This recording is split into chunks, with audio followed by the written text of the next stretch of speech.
doing? All right. Are you in a dream state right Looking now? good. Because it's only 7. Hey, kids. Aren't you uncomfortable? What are you doing? Is there a reason? You're just celebrating a lot. Why don't you just leave your shoes off so you can be cozy while you watch TV?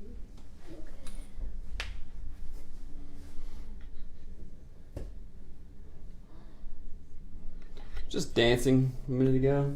Hey, Can Nixon. you help? Got it. Hey, buddy, I'll help you get a tie later, okay? Good morning, you guys. Why are you dressed so fancy? We are live. Hey, Bethany. Hey, Kenan. What's up, Kenan?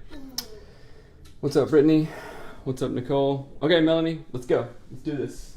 I'm hugging my baby. So, pre-show stuff. Word up to Sub Pop. That's right. Word up. There's a Sub Pop store in the Seattle airport that is really cool. And that's where I got this shirt and Melanie's sweater. Let's see. How you feeling today, Kenan? On the BC Challenge. Good? Yes? Awesome. You good? You got that? Okay, cool.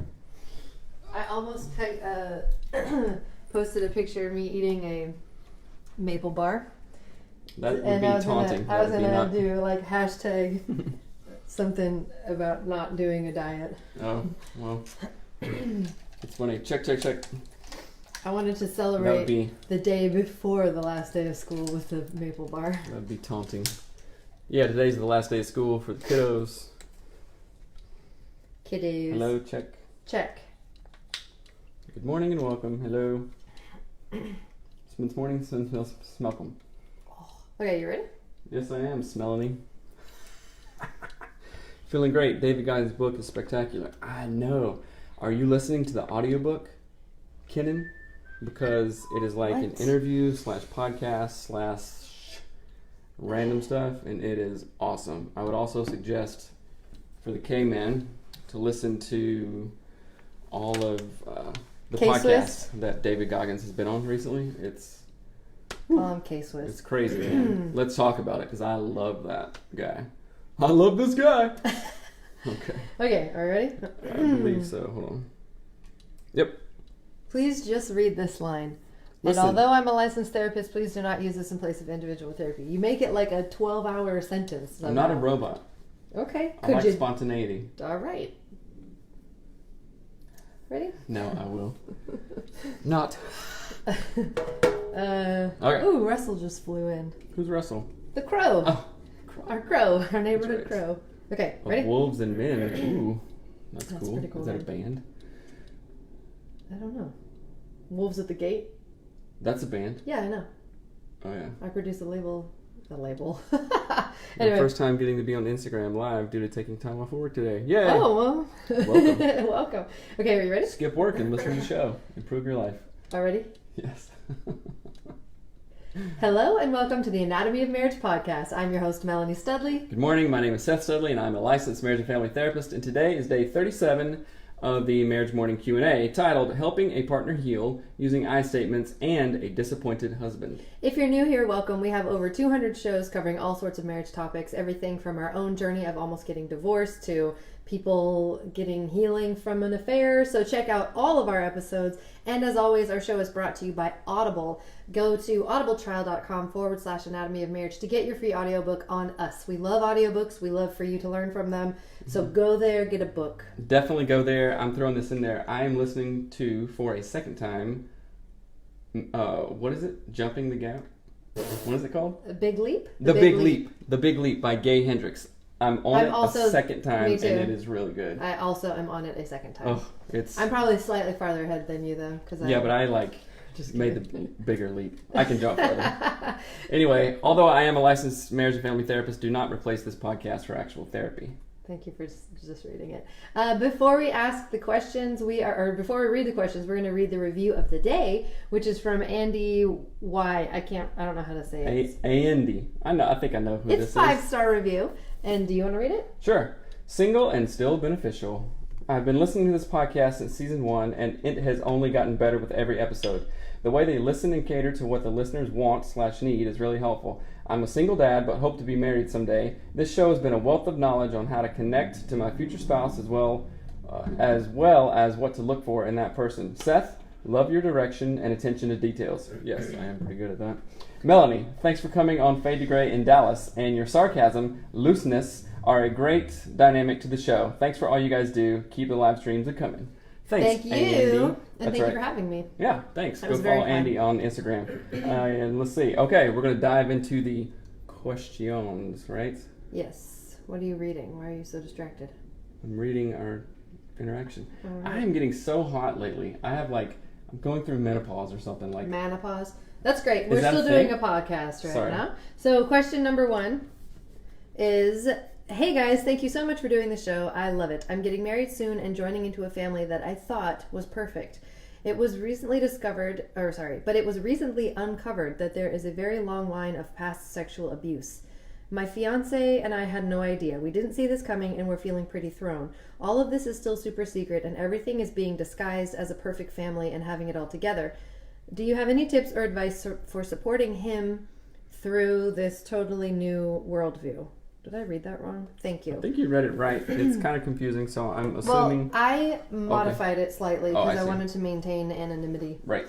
But the question is saying, recently discovered this like big past family thing that had been hidden, and the husband had no In idea. both families? No, or and just in his family, the husband see. didn't know, Okay. and she's like, now what do we do? Was he I don't know. abused? I don't know any We of don't that know. stuff. Okay. So, but the thing stood out to me at the end is it said, all of this is super secret and everything is being disguised as a perfect family. Mm-hmm. So I want to acknowledge that first. Well, first, thank you for sending the question in. These are hard things to deal with, and it's not uncommon at all, unfortunately, that people have to deal with this kind of stuff.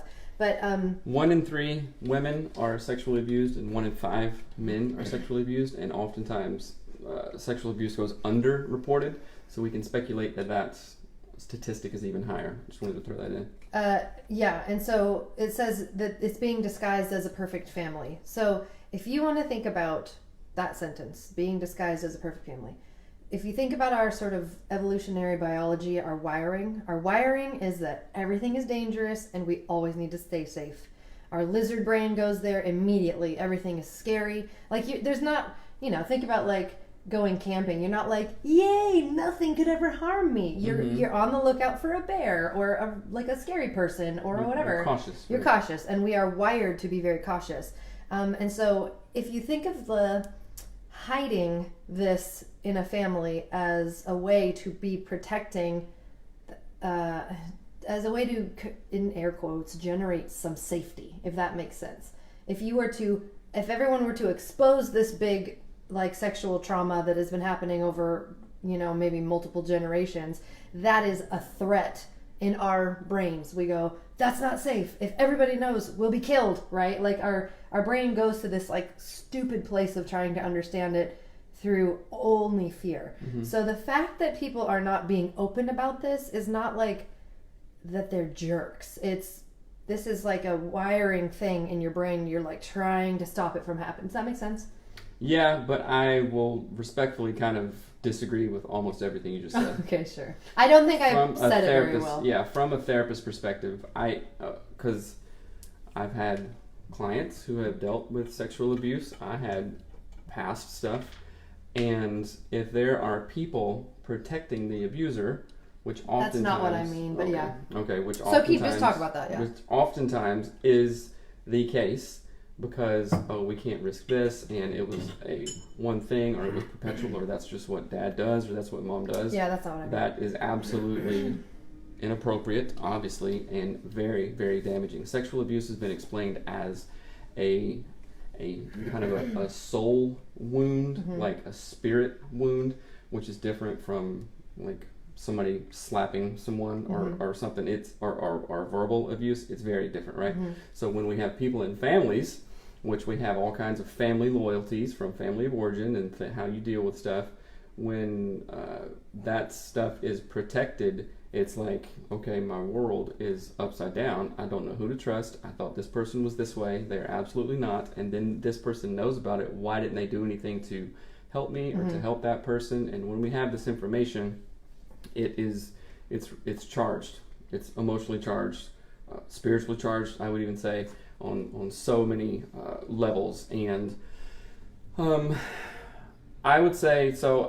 Again, I don't know many details about this question, but I would say absolutely go unpack that with a therapist. Yeah. Like that Freud quote that we talked about. Anything in the past, if not dealt with, always, always, always comes up in some form. It never goes away unless it's processed and dealt with, unless those neural pathways are changed, unless that train track is changed and it goes this way, right? So I would say be on the same page. I think this is going to bring up a lot of things. Again, I don't know if one of the fiancés were abused or if it's past stuff. It's like, okay, now you have to do everything in your power to protect yourself and then also to protect your kids. This is not something you're going to perpetuate. You're not going to hide any bull crap, and you're not going to deal with any bull crap around this.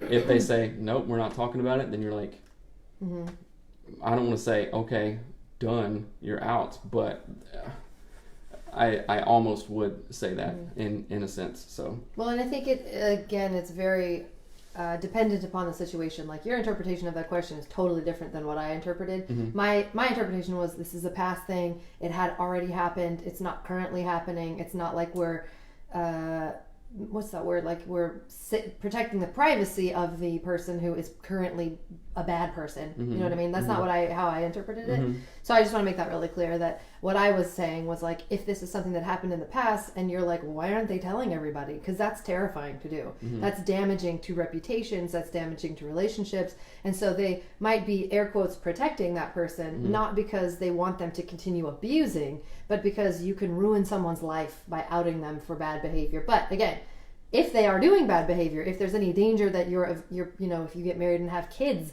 that your kids will be around an abuser, good Lord, no. Like, go get therapy, set clear boundaries. But it's what I was trying to address was the whole like hiding behind a perfect family. You mean if somebody like did something super sketchy 30 years ago and then like everything is cool now, like don't bring that up? Or No. I don't know how to explain what I'm trying to say, but it's the assumption that the question sounds like they are saying it in a really accusatory way, like, oh, you're just trying to pretend they're a really great person when they're this horrible person. Like, I don't know how to explain. It's like people are just people. People are just trying to live. Well, sometimes you're, like someone your best friend does some horrendous thing. You're not going to like just point at them all day and be like, terrible person. You're just like, I'm just trying to live, and they're trying to live, and they made a really terrible choice. Now what do I do? Yeah, I think that thinking is okay, not with like sexual abuse. No, I'm not saying if it's current. I'm not saying any of that stuff. Okay. I'm just saying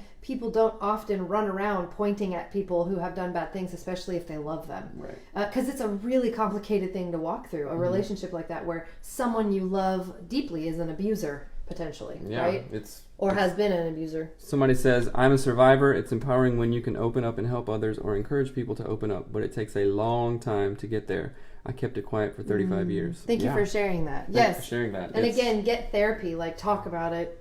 It makes me think of another guy that we've listened to a lot, Lewis Howes, the School of Greatness podcast. It's an awesome show. Great show. If you haven't checked it out, he was sexually abused for a long time, and he kept it a secret forever. And he was like, why am I angry? Why are things not working out? Why is all this stuff? And then he went to therapy, and now his world is opened up to all kinds of stuff. And I love Lewis Howes. Good. He's great. I think as well, like if you go to therapy with your fiance and process that, just to be kind of aware that lots of different feelings and emotions and thoughts might come out of your fiance that are confusing, but just be like a solid, safe place. And he can do individual stuff too. I encourage everybody to do individual stuff. So Thank you for the question. When my husband and I got married, I was in the best shape of my life. I had tons of time to go to the gym and was using exercise to work through some healing. Nearly 10 years and 2 kids later, I'm not in the best shape and my husband hates it. He makes unkind comments to try to get me to exercise. He thinks he's being motivating or helpful, but in reality, he is tearing me apart inside. We never have sex, and he even told me that if he knew before we got married that I would gain weight, he might not have even married me. Help, I don't know what to do. Thank you. Thank you for the question. Okay. That's a hard question to Tell ask. your husband to not be a jerk. Well, some people don't know they're jerks. Hashtag me. Hashtag me. Yeah, hashtag you. Anyway, do you want to take? What's up, Paul? Word up. Do you want to go first on this? I don't know. Do you have thoughts? I have thoughts on it, but if you I have both thoughts, and just according to the book that I have read, it says I had tons of time to go to the gym and was using it to exercise, and now I don't have time to go to the gym. Well, yeah, let's not address that because that is a totally different thing. Okay. I want to address the relationship with the husband first. Got it. Okay, because I thought the same exact thing that you're going to say, and I want to talk about that. But so again, this is a really condensed version of the longer email that I received. So there's lots in there that I wanted to keep anonymous, which sometimes makes it confusing when we ask the question. But the thing I think is really important is this is not uncommon in a marriage. I just want to say that first. Right off the bat. People say things like this. People have expectations that they thought things would be this way, and then that expectation doesn't get met. And so they don't know how to handle the sort of the gap between what we thought was going to happen and what actually did happen. Hey, close the door, please. See you later. Close the door, buddy. Tough Studley, right now. Sorry.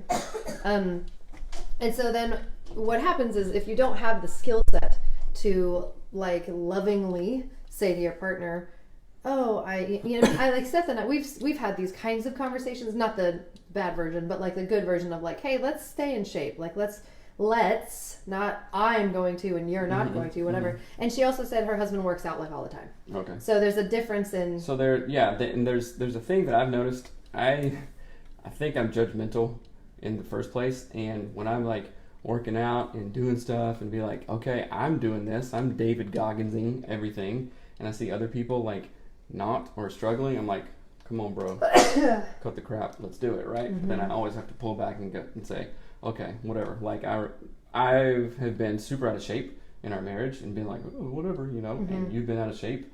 I'm not really out of shape. You've always been in good shape, but of course, it's called pregnant. I know, after you have kids and stuff, and then we've been on the same page. And like this husband, I have said some idiotic, never say these things ever to you, right? Like just stupid, boneheaded stuff. Husbands do make mistakes. If I was talking to this husband, I would say, bro, that's stupid. What do you expect if I knew you'd get fat, I'd never marry you? That's not helpful, right? And that, of course, probably comes from family of origin, just like my dad said crappy things, and now I've said crappy things to her, right? And where was I going with that? So let's practice some grace. And what is the wife's motivation here? Here's another thing, David Goggins. Like, okay, sister. So you've been in the best shape of your life. You had tons of time to go to the gym and were using exercise to work through stuff, right? If you've done it before, you absolutely 100%, actually no excuses, can do it again. You can do it again. If you get the mindset right, if you are smart about it, and you do things to intentionally set yourself up for success, you absolutely can do it again. I understand you're feeling crappy because he said stupid things, idiotic things, in fact. But don't let that keep you from doing something that you have done before, unless your leg is broken. Well, and I want to say that it is now extremely tainted with bitterness. So that's one thing I think you're kind of like trying to David Goggins, like just plow through it. But it's hurtful for her. Right. Like just the thought, anything exercise, fitness, health, wellness, weight related is now an injury. So I don't know if your partner listens. If your husband listens, this is what I say: slap him on his face in like a loving kind of way.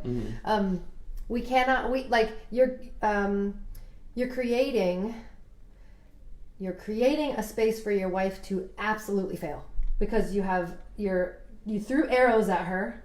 You gained weight. You don't throw arrows, you shoot arrows. And plus you're making a stabbing. Spears, I mean. So you've speared spears at someone. You've said, if you gained weight, I wouldn't marry you. If you cared about me, you'd stay fit. If you were less heavy, then we could whatever, right? We never have sex because you're fat. Whatever it is, you've like just pierced your partner to death.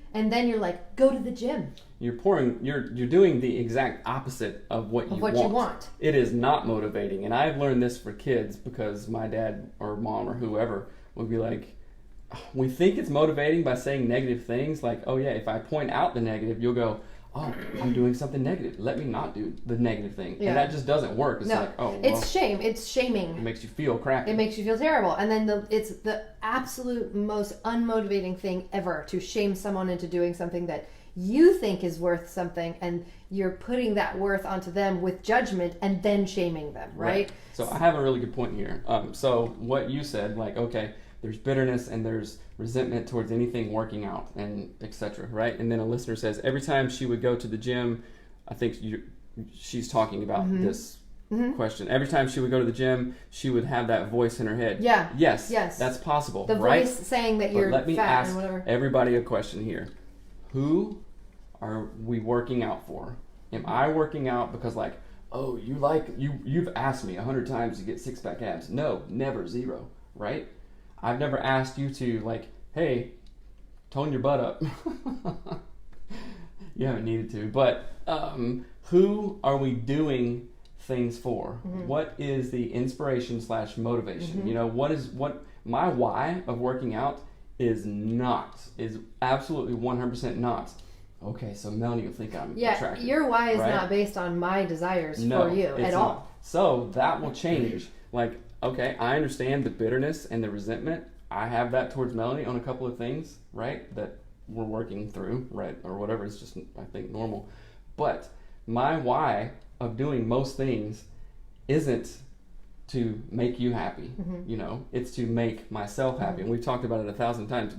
Get right first. Go to your own individual therapy first, right? Somebody says she needs to do it for herself if she wants to. Yeah. Her husband needs to stop being an a-home. An a-home. I don't even meant to say a-hole, but that's really funny. I like that. Like- But I want to address, hold on, don't focus on that. I think it's really important that we are saying it as if that's easy. That takes an enormous amount of differentiation, meaning I see myself as an individual person and Seth is his own person. And when you get married, you feel like we're just one, we're one flesh. It's so amazing. Everything we do is together. Blah. And I think women have this way more than men. We're, I think, like acculturated or whatever to think that we are just like an extension of our partner and blah, blah, blah. And when we come to this realization, which most people will, and it's usually around the time you're 30 and after you've had kids, and you realize like, wait, my husband doesn't treat me like we're one flesh. My husband doesn't give a rip. Like he does, and not in a bad way. He just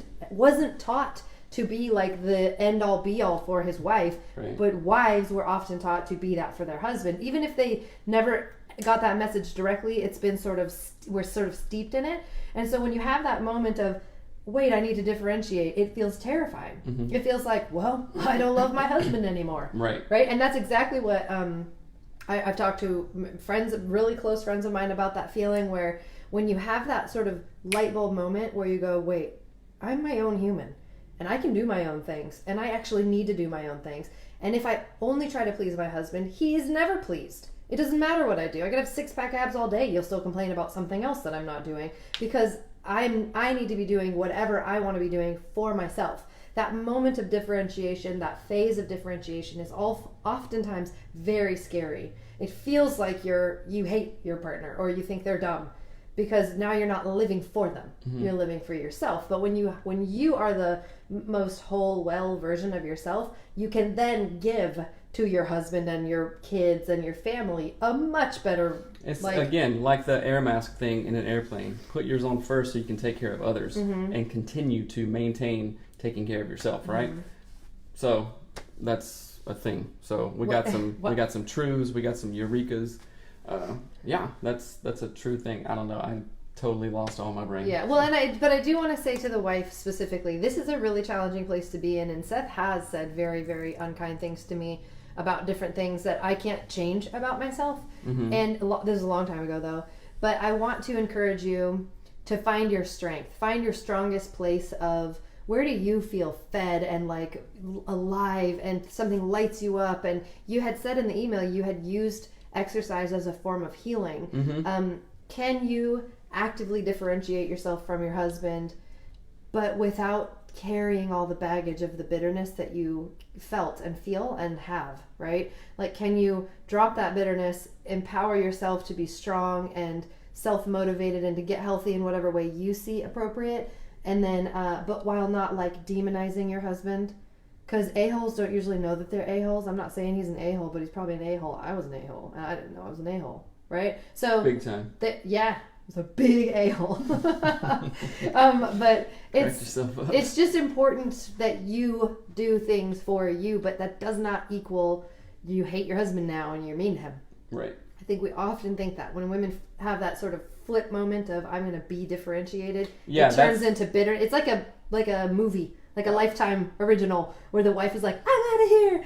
And she gets the keys. Girls. Yeah, she goes with her friends to Vegas or something. So, okay, let's get real. You almost did that when you were super mad at me when we had our latest biggest argument, right? Oh no, that was a whole different thing. Well, no, I am differentiated, and I was saying to you, right? If you you felt like saying, "F it, I'm going to Target and spend $300." I'm not asking. I had the anything. Thought. Right. I did not act on any of that. That's let's go, girls, kind of thing, and but that's not real differentiation. That's like retaliation. Mm-hmm. That's like fueling with bitterness. That's saying all the hurt I've ever felt about you. It's a. Hey ladies, if your man wanna get buck wild, then go back and hit him up style. Get your hands on his cash and spend it till the last time for all the hard times. Is this real right now? Go! You know that song. It's all like retaliation. Man in the club. It's all about like if your husband cheats on you, get his credit cards and charge the crap out of them. Right. That is that moment. And I'm not saying, you know what I'm saying. But that's exactly what it is. What's the chorus in that though? Because it's like the club is popping or something. No, we don't need to sing it anyway. Oh boy! All right. Okay, we're gonna do this last question, or probably we shouldn't. It's not. It's just read it. It's a comment. Okay, not marriage related, but today I used the clearing structure with my kids. My 5-year-old twins have been fighting a ton. #summer, and it seems like they are constantly have hurt feelings and anger. I sat them down and asked what was bothering each of them. I'm not sure we really got to the heart of things, but we used a simple version of the clearing structure on the things they brought up. When you X, I feel X, can you please X? Followed by a suggestion of how they can help the situation themselves. Then I helped them apologize to one another.